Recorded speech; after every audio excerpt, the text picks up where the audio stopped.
Hey friends, so I want to share a story with you, and I'm doing it right now, even though I don't like the light, I don't like where the sun is, I don't like how my hair is, but I wanted to get it done before I chicken out and don't do it, because I've been thinking about doing this specific video, for probably over a year now. And I want to tell you a little bit about my first interaction with Joseph McClendon III. Now, the whole reason that I am telling you this story is because I want to impress upon you that you don't know what part you play in someone else's story. So Joseph McClendon III, he doesn't know who I am. I am a face in a sea of faces at places he spoke at, and specifically Prove It events. He doesn't know me. He doesn't know me by name. He wouldn't recognize me out of a crowd, but he has a big part in my story. And it's probably not what you think. So I'm not going to go into detail because we know I love to talk and that'll take way too long. So my very first Prove It event, just to preface it, very first Prove It event, I've been with the company at that point about 6 months. My brother had taken his own life about a month after I started with the company. So I decided to go to this event. I was kind of excited, but I wasn't a very excitable person. The event changed my life, but that's a different story. But I had to work, I always have to work. So I didn't go to the very first day on Thursday. I just went to Friday, Saturday, Sunday. So I got up in the morning. I think I did a tow at like 1 a.m., went home, went back to bed, got up, worked out, went to work all day, went home, showered, put my bags in the car and drove to Vegas, got on a plane, flew to Dallas. I arrived in Dallas at about 6:30 in the morning. So I am still awake now from the day before, when I got up at like 4 o'clock to go work out and do all my stuff. And the event starts at 10, and we got to be early and this, that. So my friends pick me up. They bring me to the Airbnb that we were staying at. We go to the event. So by the time the night is over, I've been up for 47 hours. So let's backtrack a little. At this event, Joseph McClendon comes out and he does this exercise with us, which I'm sure he does. Well, I'm not sure, but I assume he does at many of his events, because every event I've been to, he does this exercise where he teaches you to break your negative thought pattern, basically by changing your physiology. I'm not going to go into it, but I'm just going to tell you that's what he does. So he brings us through this exercise. And at one point, he tells us to think of the most, like the worst thing we think about ourselves. And my thing at that time, and I'm going to try not to get choked up about it, my thing is I'm angry by the time we're done with this, because the thing that I'm thinking isn't what most people are thinking. And I say that very, very understandingly, that other people may be in the same position. But I figure most people are thinking, I'm too fat, I'm too ugly, I'm not a good mom, I'm not a good wife, I'm not a good friend, I'm not a good employer, or whatever they feel is their worst thing.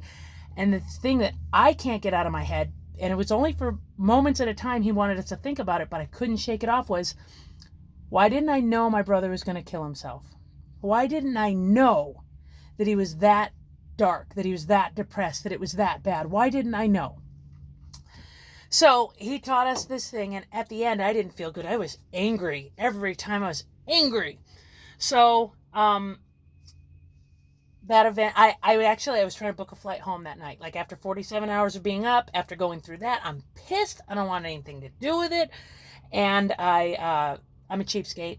So I already have a flight going home on Monday that I've already paid for. And the only flights that I can fly out on are like $250. And my flight is only $50 that's already paid for. So I'm like, so I take a deep breath.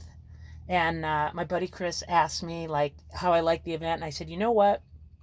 I haven't had any sleep, so I think that's affecting my mood. I have a shitty attitude, so I'm going to go to bed, and I'm going to wake up with a better attitude. He goes, well, that's probably a good idea.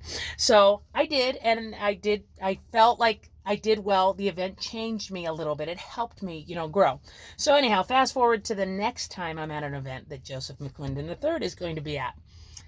This time, the first time he spoke on Friday. Well, this time he's going to speak on Saturday, but I didn't know the lineup.